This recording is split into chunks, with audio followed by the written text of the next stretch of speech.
wanted to. All right, now the big transfer portal news of the day, and this one is confusing given the fact that Ole Miss is going for it. I mean, they have spent a bunch of money in the portal, bringing in defensive linemen and wide receivers and linebackers, really building up their defense and really going after players. But the second leading rusher in the SEC, Ole Miss's Quinshon Judkins, who is a star, has entered the transfer portal, and he is out there. This is kind of wild because given what Lane Kiffin and Ole Miss are doing, there's a detail here that we don't have and may never have about why Quinshon Judkins is doing this, but it appears that they're outlaying NIL money and that they would have, if you're the NIL collective, you're certainly budgeting for the best player on your team in Quinshon Judkins, and now he's out to maybe go get something else somewhere else. I mean, again, to each their own, but this one is weird. Guys, it's weird that such an important piece of the puzzle when they are absolutely putting the pedal to the floor to try to get in the playoff is leaving. Yeah, this one is completely, from my standpoint of not being locked in with Ole Miss and not following them super closely or being on Rebel Grove or whatever other message boards. I don't get this at all. This one is confusing to me. I mean, a lot of these other players that have declared for the portal, even the pretty good ones, you can see, oh, well, he wants to go up a level, like a Caden Salter, or, hey, he's going to go make some more money, like various guys, because they're going from a school that's average, maybe slightly above average or smaller, to a much bigger school and probably much bigger NIL bags, and that makes sense. This one doesn't. I mean, there's maybe a handful of schools that when you add up where they play, who they play, the talent, the NIL, all of that, where's he going that's any better than Ole Miss? I mean, there's maybe 5 spots. I mean, if you include, their NIL efforts into this, not historically how good they are and all that, but he's already in the SEC. They're already throwing around bags and not even trying to hide it in any way, shape, or form. So what happened here? He's their best player. That one was just, I had to double take on that one because I just didn't get it. That never crossed my mind. So, yeah, we don't know the reasoning behind it. Maybe somebody else just came into his DMs and said, hey, here's $1.5 million. And Lane's like, well, we've already paid all these defensive linemen. We don't have any more money for you. It's all dried up. But I find that incredibly hard to believe because if you were to go to Ole Miss boosters and say, guys, I know we've squeezed you for Walter Nolan and these big D linemen, but our best player is going to leave if you don't pony up some more. They're going to pay to keep Quinshon Judkins. He's a running back, so positionally you can say, well, I guess in theory they could, but he's still one of the best running backs in America. So it's one of the things okay, if you told Texas you're going to lose Bijan Robinson, and before Paxton freaks out, I'm not trying to necessarily compare the two, but there are some guys that are just different, and to me, Quinshon Judkins is one of those dudes that he's a surefire NFL back, as opposed to one of these maybe guys like a Bijan Robinson was.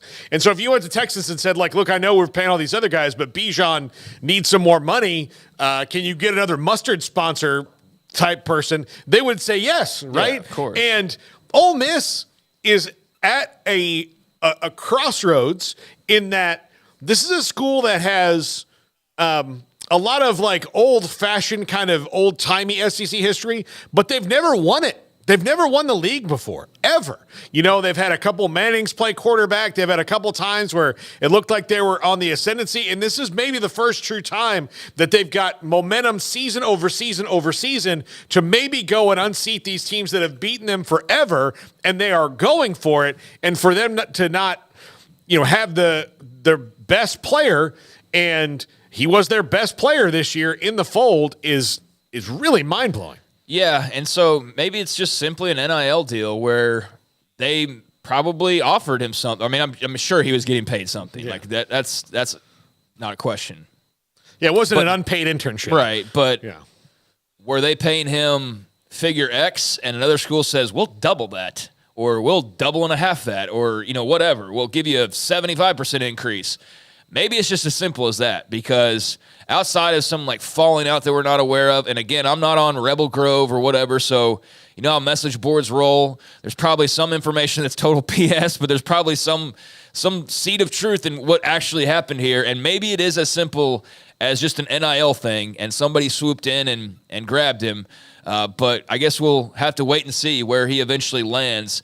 But yeah, that was a stunner to me because that's a guy who, when you're making all these moves for Walter Nolan, Princely Milan, and these guys, you're just banking on having Quinshon Judkins back in the fold. That seems like one of the first things you would have taken care of. So to see that name pop up was definitely a bit of a double take, as I said a minute ago. And now just very curious of where he goes. I thought I saw a second ago that there was already a crystal ball prediction. I'm going to double check on that for Auburn, which wouldn't that be juicy? He's a Bama native too. It's okay. Well, that's right. He is. Yep. So that would make make some sense if Auburn was, to swoop in and grab him. That would be a hell of a pull for Hugh Freeze. If Auburn can get Caden Salter and the wide receiver from Liberty, whose name I forget, who's also had a ton of catches and was the number one target for Salter, and Quinshon Judkins, that would be a Hugh Freeze triple play of just picking off his old employers. And I would think that Auburn alone, really wants to, start making moves and getting better, obviously. But for Hugh Freeze to maybe stick it to Ole Miss by getting their best player might be a little bit extra delicious for him. But maybe Quinshon Judkins and teach him about burner phones. But maybe so. Maybe so. I don't know. But they that would be very interesting. Although I'm sure if Quinshon Judkins wanted to, he could, be carried around several campuses like an Egyptian pharaoh.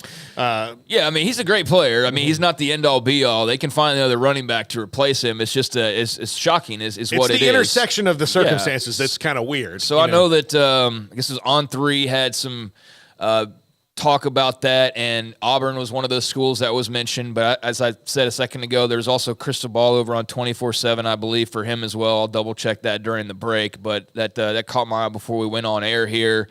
And they also mentioned Alabama, which again, that would bring him back to his home state. Mentioned Miami, which of course any big time NIL guy, you're going to probably have Miami in there somewhere in the mix. And those are some of the schools that were mentioned. There might have been some others, but those all would track with just kind of the NIL game these past couple of years, and just with the locale and those who could be a part of the mix. Because like I said, where are you going that's going to pay you any more or put you in more of a prime spot? And it would be like Alabama or I guess Auburn going home. Georgia. But there's very few select schools that would really be that much of a step up for you. But step up NIL-wise, maybe we're giving Ole Miss too much credit. Maybe they did really run through most of their bag with the defensive lineman they brought in. But anyways, regardless of the circumstances, that's going to be your next, that's not your biggest name, I would think, in the portal offensively. Of the guys that are remaining, he's certainly far more proven than any of the quarterbacks that are out there. So, yeah, that's a big one.